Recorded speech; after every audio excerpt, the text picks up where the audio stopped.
Hi, I'm Mark Brody, and this is the Friday Newscap podcast from KJZZ's The Show.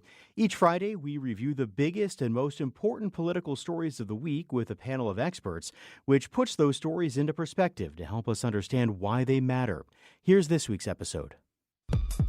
We've been focused on what potential federal interference there will be. We are going to be watching this very closely, and we're working closely with election officials across the state to ensure that our elections are secure. This mass deportation is not what the American people want. We're going to continue to provide strong oversight, but the announcement by the Attorney General of the agreement with Homeland Security to delay any further action on the surprise warehouse is very good news. After years of lifting up the issues that the ESA reform system had in this state, that there's a potential to get something done. The Republicans in charge of the legislature have decided to throw firefighters, police officers, and teachers under the bus in order to protect the wastewater and abuse in the ESA voucher program. Nobody asked me to negotiate this. They said, "What do you think?" And I said what I think. And I still think that's the most equitable deal. What we needed was a more robust paid program to get us over the top. I mean, the volunteers can sincerely only get so far. And with me to talk about the state Supreme Court siding with Maricopa County's recorder in his dispute with the Board of Supervisors, a familiar face taking the lead on support for a ballot measure this fall, and more, our former state lawmaker Regina Cobb. Regina, good morning. Good morning, Mark. And Don Penich of Agave Strategy. Don, good morning to you. Good morning. So, Regina, let's start with Maricopa County. This has been, I feel like we've talked about this every week for the last who knows however many weeks it's been going on. But we got some guidance this week from the state Supreme Court, which sided with Recorder Justin Heap in his conflict with the Board of Supervisors, basically over who runs what when it comes to elections in Maricopa County and what funding goes for and all that sort of thing.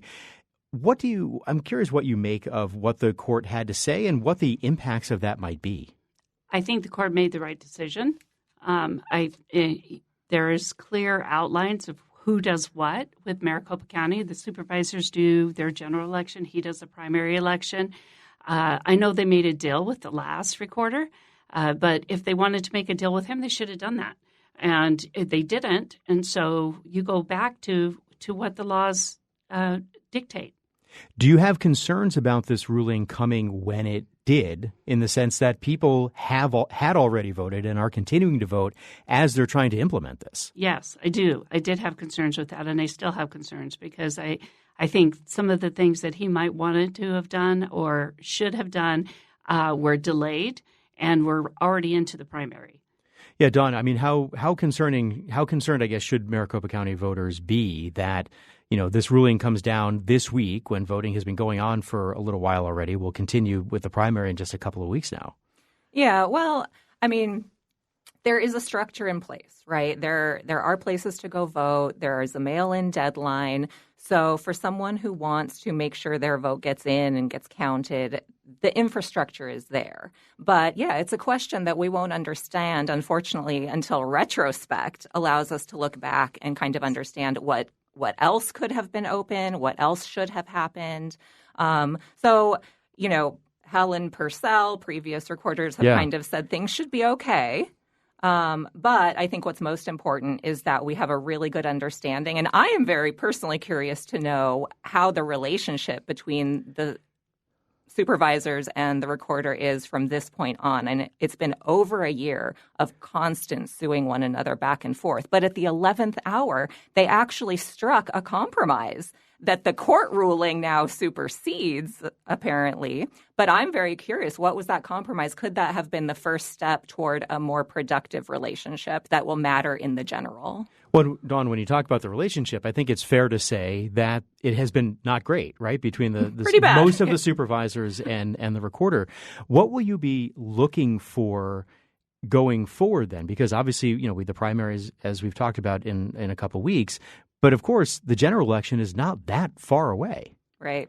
Well, up until this point, it's been a lot of questions over who has the authority to do what. And if that's what you're focused on, then you're not having conversations about what can we be doing together. And so that's what I want to see, is whether they stick with the court ruling, which gave Heap everything, or whether there is some going back to the compromise that they had reached. Can we have more of a everybody's in this together sense? The supervisors have long said that that's all they want. They just want to be able to all be on the same page. Will the recorder be able to move forward that way? Although I think they're both still adversarial, because if you look at the posts that they're putting out, like Justin Heap just put out his announcement yesterday that his 19-point plan or whatever it is. And then you get a supervisor saying, we haven't seen it yet. When are you going to give it to us? So there's still some hard feelings going on there. Can that be rectified? I mean, you've served in elected office. Can that be rectified in time for November? I don't know if it can be rectified completely in time for November. I think we probably, just what Dawn said, things are in place right now. So I think we'll probably go through this next general election. And until we can look back and say, this should have been done and this could have been done if everybody was on the same page, I think we're probably not going to be able to rectify what happens this year. But going forward, hopefully we can. Anything in particular you're looking for in terms of maybe differences between how things happen in Maricopa County between the July primary and the November general? I don't see any differences between the primary and the general. I think we're going to be on task, and just what you said, Purcell said, everything is in place. We're good to go. So I think they'll be fine. I think there could have been improvements, and I think the differences of what the supervisors want and what he wants could be compromised after this. Dawn, is there a potential perception issue among voters? I mean, I feel like we've been hearing basically for the last 6 years about how there are problems with elections and they're rigged and lawsuits and everything. Even if everything is on the up and up and everything goes very smoothly, does all the fighting between the various entities here, does that do anything to voters? Absolutely. And, I think, honestly, like we were saying, there are processes in place. There are voting locations, all of that. That's why it has actually been my top concern through all of this is the public perception of our election system and the trust and faith that voters have in that system and in their vote being counted. Because if you get too much of the populace to get to a place of it's all corrupt, what does it even matter? I'm sitting this one out. That is not good for our state, for our democracy.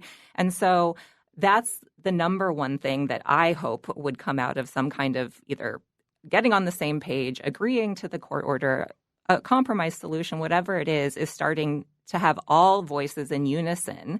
And Recorder Heap will be the toughest one because he has a history of election denialism, getting everyone on the same page saying our elections are accurate, they are fair, we want you to vote, and we want you to figure out how to best vote in the way that suits your lifestyle. So, Regina, one of the ways that election skeptics, election deniers have been trying to make their case is claiming that people who are not citizens of this country are voting, which we know data show that is exceedingly rare for non-citizens to vote. But this week, the Department of Justice in Washington sent what Adrian Fontes, the Secretary of State, called a nastygram to election officials here and elsewhere, basically saying, we will prosecute you if we find that there are non-citizens on the voter rolls or who actually vote. Obviously, a lot of states have already had their primaries and voted. Arizona's in the middle of it, as we've talked about, the general coming up in a few months. Are you expecting to see election officials being handcuffed here? Oh, no, I don't. What I do see is just what happened is that they were citing all the laws, saying you need to abide by all of these rules that we have. You got 5 days to respond to this. That's a short time period.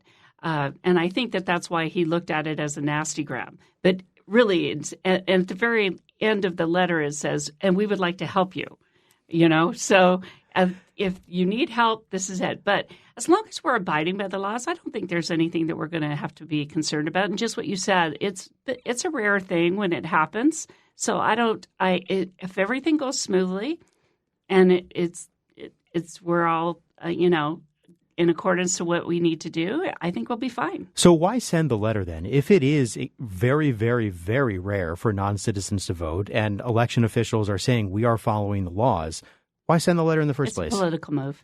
Yeah. It makes it look good. And, and saying I'm enforcing this, that's exactly what it is. Do you agree with that, Dawn? You're nodding your head. Political theater here? It's a PR stunt, and what it does is serve the larger Trump narrative of, election inaccuracy or stolen elections, because it begs the question, well, why did the Department of Justice have to send that letter? The answer is for no reason. They just chose to, to get some headlines. But it still plants that seed in the minds of folks saying, well, what's actually going on? And the answer is everything that's going on is above board, accurate, valid. And, this is Arizona. The vast majority of our county recorders are Republicans who want to make sure that every vote is counted regardless of who is in the White House. Yeah. And so. Well, so I wonder, Dawn, if you think that this in any way helps Adrian Fontes in his reelection bid. He's, of course, going to be on the ballot come November for his reelection bid. Like his signs say, protect the voter or something like that. I might be paraphrasing. But does this become a campaign issue for him? Oh, yeah. I mean, lots of surveys have been done in Arizona and nationally that people do not like federal meddling in local and state elections. And so the Fontes campaign has obviously done some polling and figured out that as long as he's standing up for our elections to go the way we, the people of Arizona, want them to go, that is a popular position to be in for his reelect. Regina, you were nodding as well. You think does this help Fontes, do you think? I think it does. I think he's going to use it all the way through his general election. So again, some of the things that we do are backfire on us, and so I think this is going to be one of those things that he's going to continually put out there. Look, I'm doing the right thing. And they don't think I'm doing the right thing, but I am. So I think he's going to utilize it. Okay, so guys, one more quick thing before we take a break, related to how we vote and the way elections are run. Dawn, we saw a couple of weeks ago now a group that was trying to collect signatures to put a referendum on the ballot dealing with protecting mail-in voting and that kind of thing, expanding voting hours, that sort of thing. They realized they did not have the signatures, so they did not turn them in. This is something you have done before. You've been out, trying to collect signatures to get stuff on the ballot. Are you surprised that they fell short?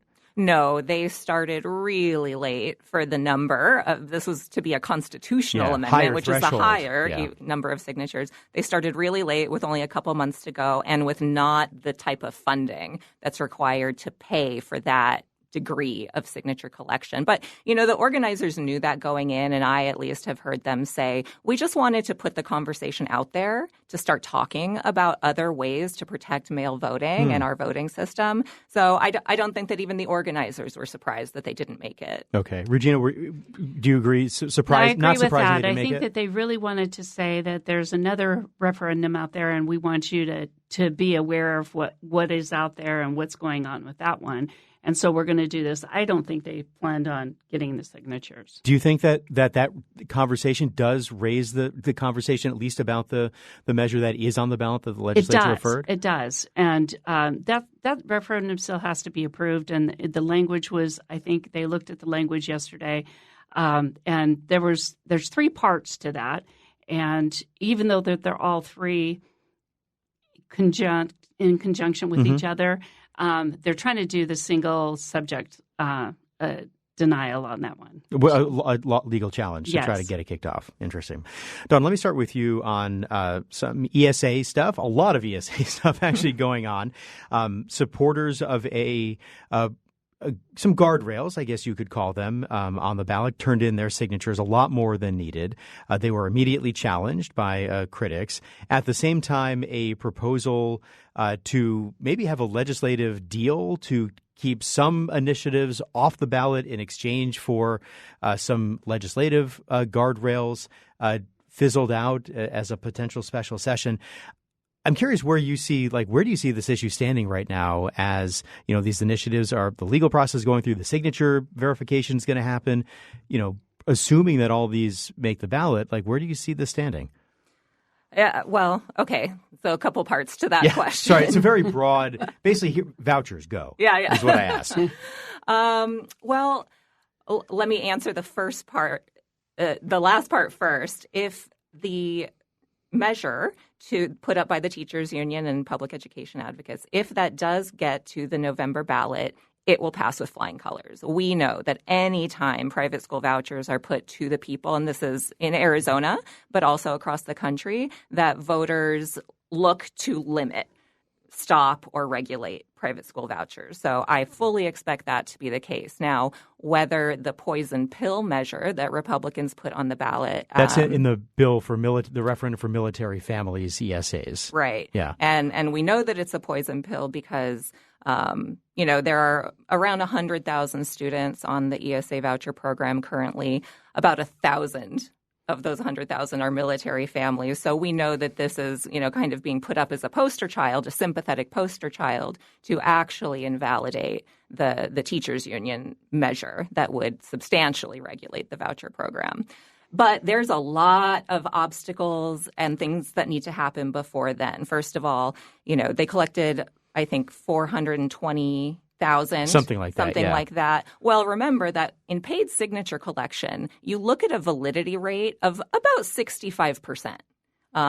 So that automatically knocks hundreds of thousand signatures out. Then you start to look at things like, what was said in order to get people to sign. And so I bring all of those up because those are the legal challenges that the pro-voucher groups have already said they will be waging in the courts. And so first we have to watch whether all those signatures make it. Then we'll look at the language itself and whether there are any legal challenges to the way the language is written. And that's for any of these measures. Yeah. Then we'll know what we actually do and don't get to vote on. Right. And when there's both a pro-reform and an anti-reform measures on the same ballot, normally whichever one gets the highest number of votes will win if they're in conflict with one another. But there's a legal question this time of whether that still pertains if one is constitutional. Right. The one the legislature referred with the poison pill the is poison constitutional. pill is constitutional. Yeah. The public school advocate one is statutory. So is that apples and oranges? So a lot of legal questions alone until we get to November. Yeah. Regina, do you agree with Dawn that if, assuming the teachers union measure makes the ballot, do you think it passes? It could pass, but the other one could pass also. I think what happens when you have competing initiatives, the public's confused. Mm-hmm. They don't know what they're voting on. And so you could end up with both of them. If you end up with both of them, then the legal challenge is whether the teachers union one gets thrown out or not. Right. I think a better way – I'm not a big fan of initiatives. I think it's hard. It's just like the one we were talking about earlier where you have three parts to it. Mm-hmm. The public doesn't always see the little intricacies that you have in those initiatives. So I would have loved to have seen a compromise happen with the legislature rather than it going to the ballot. What do you make of the fact that former Governor Ducey is stepping forward and saying he's going to be helping to lead the campaign in support of the ESA for military families that contains the provision that Dawn mentioned that basically invalidates anything else dealing with ESAs? No surprise. Governor Ducey's always been a big advocate of the ESA program, of the voucher program, however you want to call it. He's been huge on this. He's school choice all the way down the line. So I would definitely expect him to engage in this. What do you see as his role, or what does he bring to that campaign? Well, 8 years of experience with it, for one thing. I think he's been a proven leader. So I could see him leading this and getting it done. He did Prop 123. Yeah. I mean, when we had issues with getting funding for schools, he pushed Prop 123, and honestly, he did a fantastic job. And of course, signed the universal vouchers, right? This is kind of his thing. This is his baby. Yeah. So, Dawn, how do you, if you are, let's say, the teachers union and supporting that ballot measure, how do you run a campaign to basically say, vote for this one, don't vote for these other ones? Like, how do you go about doing that?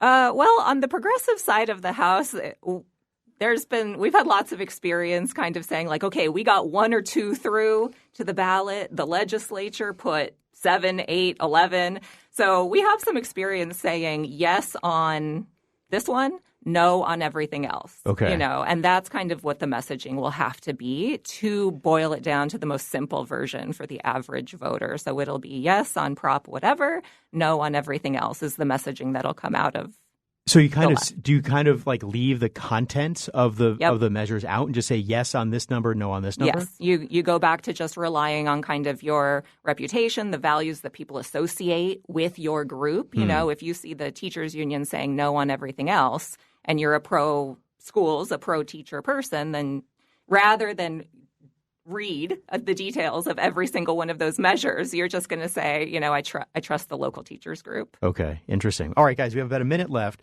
I want to ask you about a new poll that came out about the governor's race, the GOP primary. It showed Andy Biggs is running away with it, 60%, about 10% for David Schweikert. Is this what you believe is going to be happening? Absolutely. I thought this was going to happen a long time ago. I was wondering why Schweikert wanted to get into the race. When Karen Taylor Robeson was in there, I thought it was a more competitive race going on. But when Schweikert jumped in and Karen came out, I knew Andy was going to run with it. Dawn, is this what you kind of expected as well? Yeah, absolutely. Assuming that this is what happens. Absolutely.